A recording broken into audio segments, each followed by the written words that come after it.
Hello, Philip, my man. It's so nice to have you on the show today. How are you doing? Hey, Elisha, thank you so much for having me. I'm doing very, very well. Thank God. Thank God. I'm very grateful. Beautiful. Very Yeah, grateful, my thank man. God. Thank you for Thank asking. God. Yeah, man. Thank God. Beautiful. And you see, I am quite excited to have you on the show today for some reasons. Firstly, my interest in knowledge seeking. I believe in order for one to transition from a terrible situation to that of a beautiful one, Philip, I believe it takes the application of knowledge, the information. And you see, my man, ever since I discovered that light in the Hebrew means knowledge and darkness ignorance, I've been so keen to knowledge seeking. Why? Because I do not want to remain in the dark. So that's going to make our conversation today very important to me and even to the listeners. And the second reason why I'm excited to have the incredible Philip on the show is for the sake of the audience. You see, my man, we live in an age where information is as abundant as grains of sand. We've got lots of informations flying out there. So those folks trust me for quality, eye-opening, and very important information, of which I am totally convinced, my man, that our conversation is going to be insightful and impactful. So for that reason, Philip, let's get started with your introduction. Talk to us about your personal or your professional journey, because right now we are so curious. We want to know how Philip got here. Then afterwards, I've gotten some beautiful questions for you. Okay, Philip, my man, over to you. All right, fantastic. Sounds good. Well, to talk about my professional journey, it would be a long story. So, and we don't have a lot of time. So I'll kind of contract it into a short story. And the short story of it is that um, back in college, I initially went for computer science because I was kind of into computers, and I thought it would be a great profession for me and so on. But then at some point, I switched my major to being an English major. And some of my girlfriend at the time said, "Oh, that's an easy major. You picked an easy one. You dropped the hard one, which was a science, and now you picked an easy one." Well, the truth is, I picked one that I really resonated. I really resonated with it. I loved it. I loved the professors that were teaching all that stuff, and I've met wonderful people there. So, long story short, I realized something while in that program, while in the literature program, basically, that we're learning a lot about literature, but I think it looks like it is disconnected from real life. Like we're not applying these lessons because we're reading these incredible authors from all over human history and from everywhere. But are we really applying it in our lives? It didn't seem to be the case. It seemed like if I were to become just a teacher, let's say a teacher in a school, then I would be just teaching literature, but it would be divorced from real life. So, being a traditional educator, I knew it was probably not the path for me, especially given that we have these things called this thing called politics in education in our country, especially. But I think it's probably true everywhere. But anyway, so as a result, when I graduated, I got into self education because the best kind of education is actually self education. Um, and I began to invest into courses and seminars to teach me about business, marketing, anything that has to do with business, components of business, such as, marketing and sales and communication, all these things. And make I began to make progress. But now the thing was, the issue for me was, what do I do professionally? What exactly should I be doing? I understand. Okay, I'm learning about business now. I'm learning about marketing. But if you're going to learn marketing, you need something to market. So what should I be marketing? What should be my product, and so on and so on.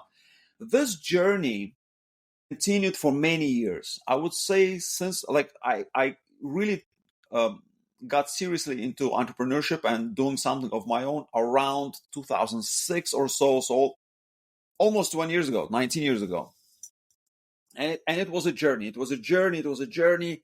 I still didn't know exactly, but I was searching and searching and searching until at some point, and I did a bunch of startups and I succeeded in some of them to some degree. But every time I left a certain business or a certain field of endeavor, I did it because I wasn't excited enough about it.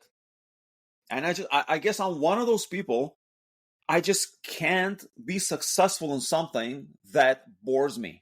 If that is boring, I can't do it. I just can't do it for long. No matter how shiny the object may seem, no matter what other people may say, oh, this is the thing right now. Oh, real estate is going up, so therefore let's do real estate. Oh, this is really great right now. Let's therefore do that, and so on and so on. And I did go into those things, and I did some real estate, and I did some car sales, and I started my marketing company for local marketing, and I've done some online marketing as well. Just like probably most people out there who begin like kind of like hustling, they kind of come upon internet marketing, whatever that is. But all these things eventually led me to a point here in New York where I was driving an Uber. I was driving Uber for a living because being an independent soul, I knew that's it. I couldn't get a corporate job. I couldn't work in a corporation. I didn't want to work in education at all. So I took up a temporary job.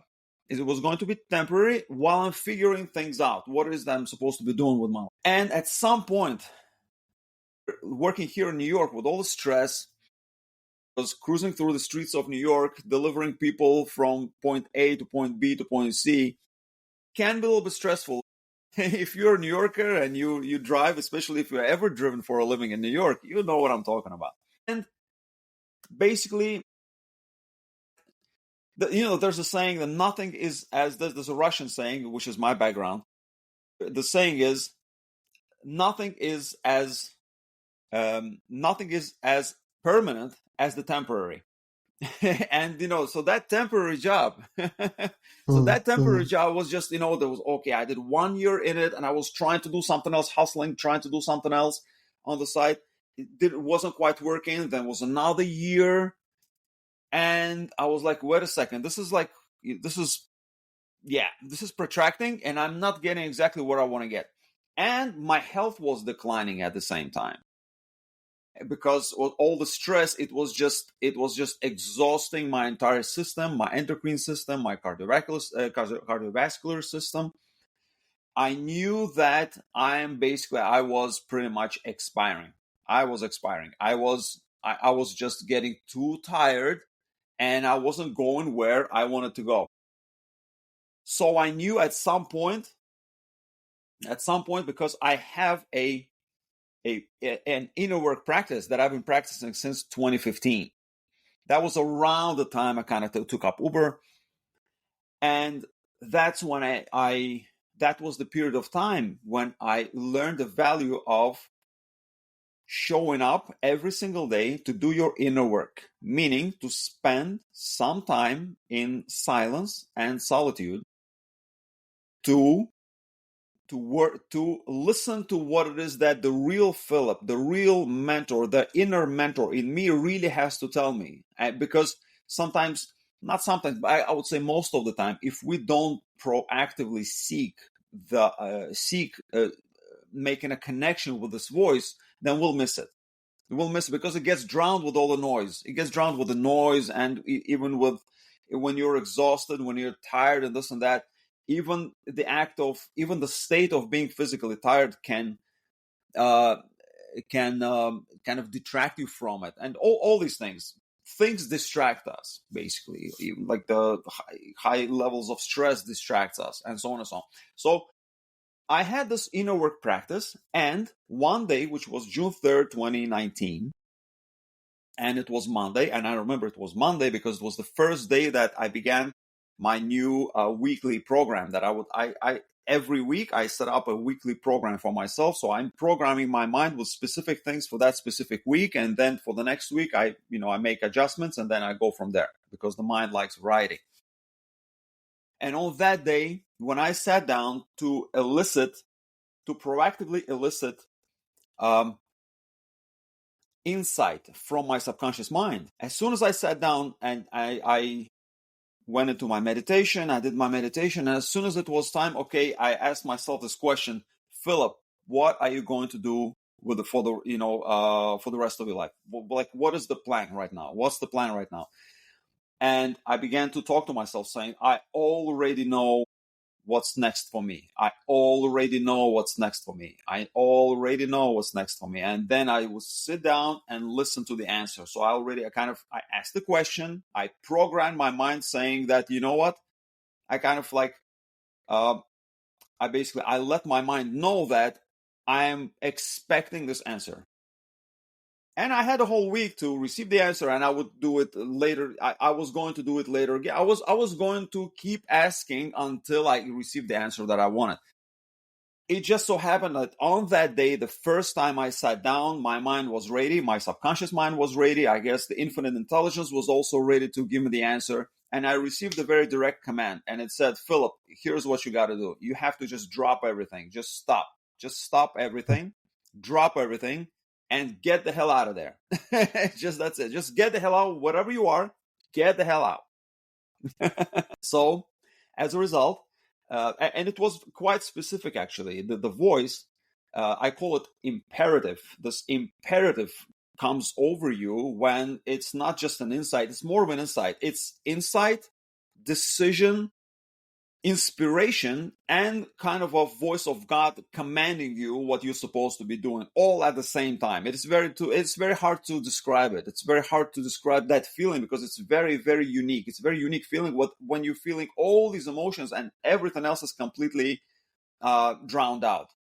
And all you can hear is this voice telling you what to do. And that's exactly what happened to me. And it was very clear. So I was going to drop everything, give up my car, which I was renting, give up my car, give up my apartment, which I was renting, give up my city, and also give up my country, and just go on a worldwide adventure, not like looking for happiness, just like the young hero in folk tales, in mythology. It was another time for me at the tender age of 43 to do that. And that's exactly what I did. 3 days later, I booked my airplane tickets, booked my flight for between New York and Ukraine, because I have some relatives in Ukraine, whom I hadn't seen in so many years, and that was the perfect time for me to actually see them finally, and to spend some time away from New York. But it was a one-way ticket. And then a few weeks later, I don't remember exactly, but I booked another flight from Ukraine. I was still in New York, but I was kind of building up my itinerary. I was going to fly out of Ukraine into Thailand, and which was another one-way ticket. So I wasn't planning to come back to New York for for a while. And also allowed my taxi license to expire. I was burning the boats. I was leaving and I was burning the boats. That was it. I was not coming back to New York to be a driver. And that end of story, that was finished. So it was a complete no to the past, just complete no. And a complete yes to the future, to something absolutely new. So about 82 days later, exactly 82 days after my initial decision, which was the imperative, I should say. It's more than a decision. It's all that stuff, which was on June 3rd. And on August 24th, I flew out into Ukraine. I spent a little bit over 2 months there. And on October 31st, when it was already going, it was getting kind of a little bit cold in Ukraine, in Odessa, Ukraine. It was a very beautiful city, and I got to experience hang out with my relatives and to experience that city again after so many years. It was beautiful. Then it was getting cold, and I was going to my next destination where I was going to be like utterly alone. Well, because I was going somewhere where I didn't know anyone whatsoever, and I'd never been there before. So I went to Thailand, and I flew in, and of course the weather was already, it was hot there. It was November 1st. It was just perfect weather, kind of very nice in Chiang Mai, low humidity, but at the same time, high temperature, like 30 degrees Celsius, around 90-ish something Fahrenheit. So it was beautiful there. Interestingly, while I was in Ukraine, I did not achieve recovery in terms of my physical health. I kind of, it got a little bit better, but I was still, I guess my hormones were still flying. I was still stressed out, and I didn't feel very well, quite frankly. I didn't feel very well. But I knew that I was on the way, because I was on my way to recovery. I was kind of exhausted. I still had cardiovascular like issues, I guess, like the heart palpitations, whatever you call them, just basically stress. Now, when I moved into Thailand, within a few weeks, everything melted.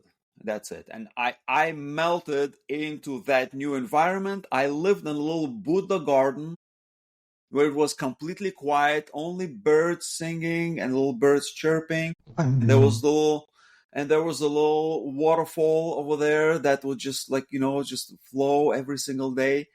And there was a little bit of rain sometimes, but most of the time it was sunshine. And the place was owned by a Buddhist, by a practicing Buddhist, a Chinese lady. She was absolutely wonderful. She was just she was a gift. She was another gift. Some people that we meet in life, she was just a total gift, because she was just at peace. She was so peaceful, and everything and everyone there was peaceful. And even like there was even a local dog that was so friendly. It seemed almost like a human being, that dog. I befriended that dog. It was so wonderful that we became friends. And in that environment, I became myself again. So that was how I escaped from New York and started my worldwide adventure. Now, the funny thing about it is that when I left, I had only about 5 weeks worth of expenses in my bank account, because that's all I could save up in the time that between making that decision and actually leaving. So I had very limited finances. I didn't have like a big bank account to hold me for a year during my travels. No, I knew I had to hustle, and I had to create my online income from zero. I had 0 clients. I had 0 online income, and I had about 5 weeks of expenses in the bank. That's all I had. And I was in a foreign country where I'd never been before, and I was utterly alone. But it was absolutely great. It was absolutely great. Now I will come back to this in a second. I just want to mention that after Thailand, I spent 4 months in Thailand. So at the time it was like, you are given 30 days, then you can apply for an extension, then you can do another 30 days, and then you have to run the border. So that's what I did. I ran the border. I actually went into Myanmar and came back. I spent like 1 hour in Myanmar. So I can say that I've been to Myanmar for 1 hour. And then I came back, and then I had another 2 months in Thailand. So it was absolutely wonderful. 4 months in Chiang Mai. And then that was February 2020.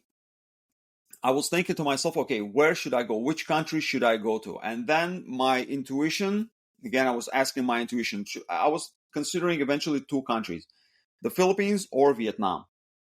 That was going to be next for me. And basically my intuition said, Vietnam, go to Vietnam. And that's what I did. Again, I booked my flight, a one-way ticket into Da Nang, Vietnam, which is central Vietnam.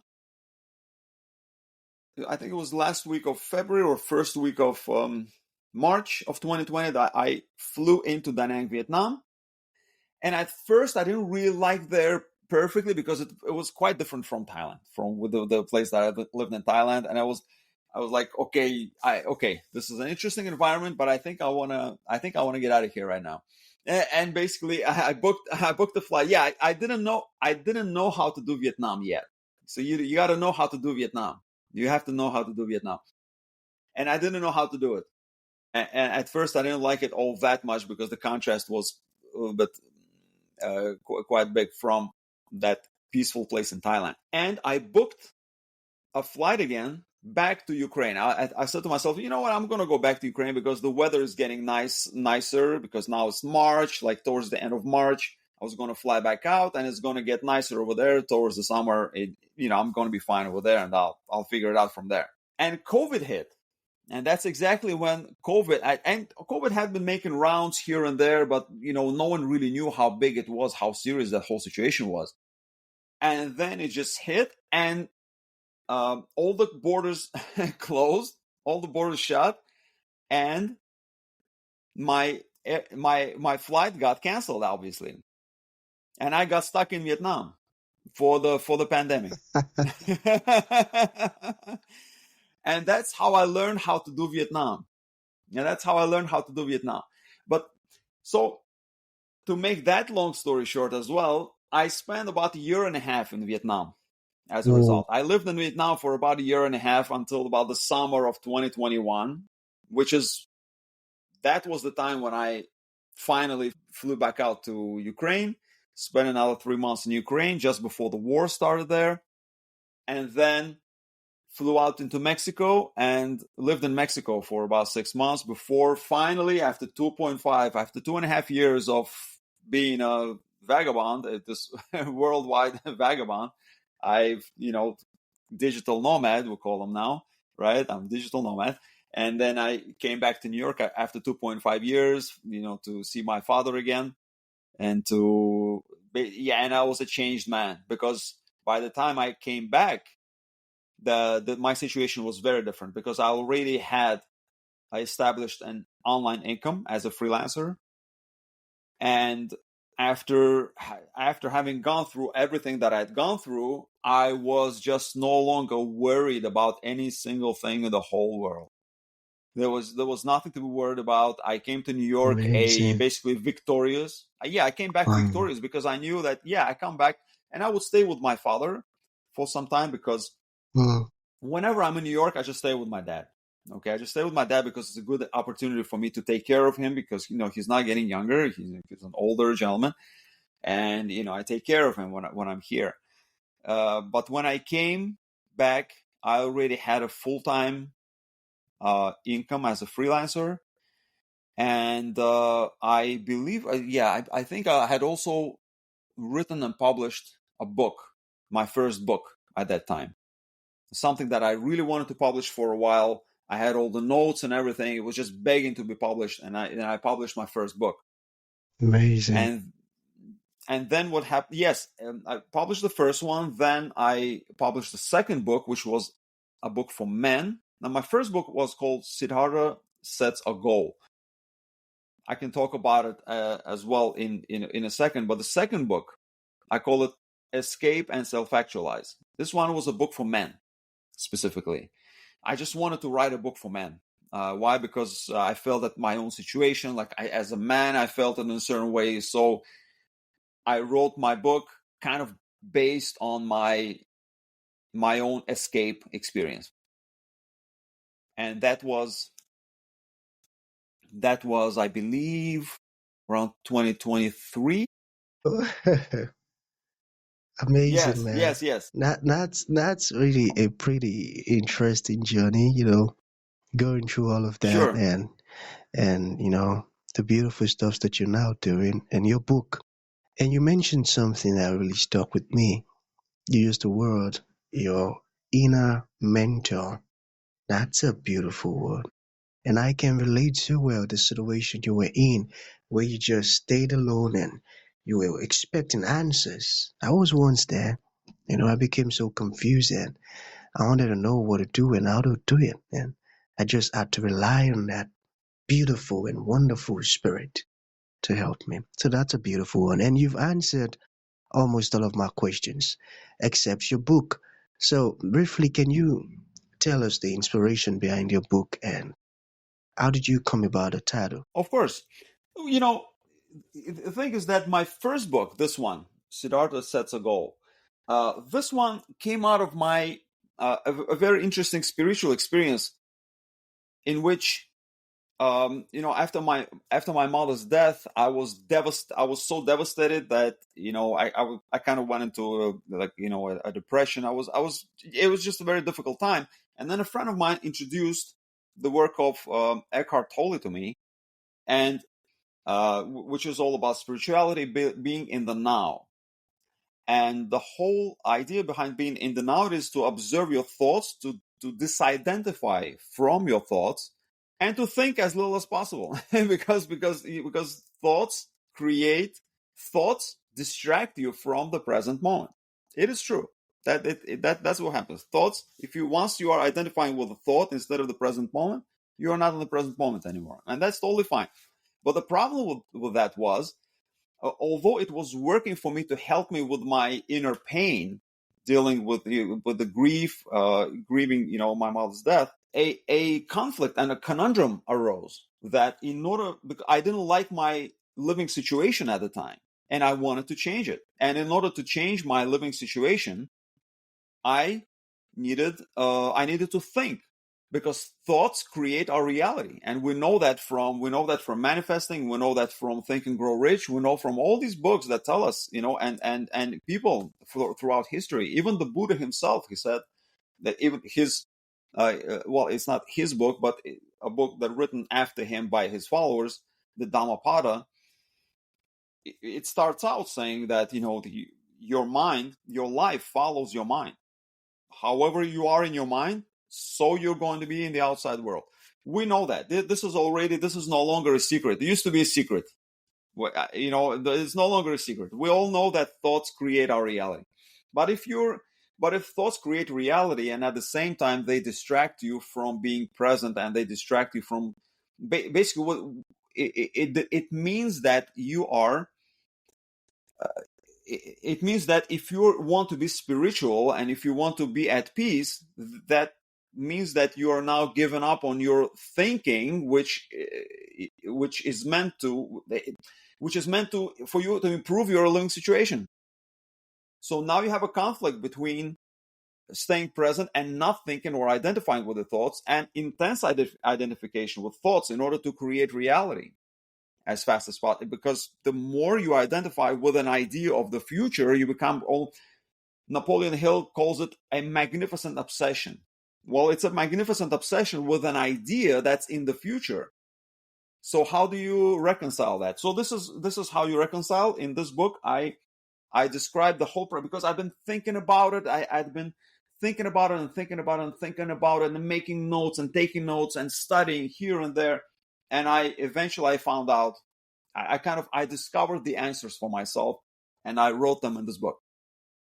Now, in my second book, which I decided to write for men, it's called Escape and Self-Actualize. In that book, I describe more of my own journey. I actually go to the story of the Count of Monte Cristo. You may know that book. It's a famous novel. You may have. It's a longer novel, so not a lot of people have read it. But the movie, there are a few excellent movies about it, based on that novel. The Count of Monte Cristo by Alexandre Dumas. I highly recommend the 2002 version of the movie, based on that novel, which is absolutely wonderful. So anyway, I use that story to kind of draw an analogy between the escape from Chateau d'If, escape from unjust imprisonment of that character, and my own escape from my own situation, which I also felt was unjust. It's not something I wanted, not something I asked for, but I had to take accountability for my past decisions in order to make that escape. And and the book basically helps someone to uh, escape a difficult or oppressing situation. Amazing. And that's a beautiful one. And thank you for putting that together. That's a very beautiful one. So Yeah, of finally, my course. man, Yeah, of yeah, course. for folks who would Yes. like to reach out to you, learn more about the wonderful stuff you're doing, ask you questions, or make a purchase of your wonderful books, how can that be possible? I think the best way to get started with my stuff is to take my mini course. Because my mini course, that's exactly where I teach this process where you get in touch with your inner mentor, begin receiving brilliant answers, and wield reality in you according to your design. You manifest your outcomes.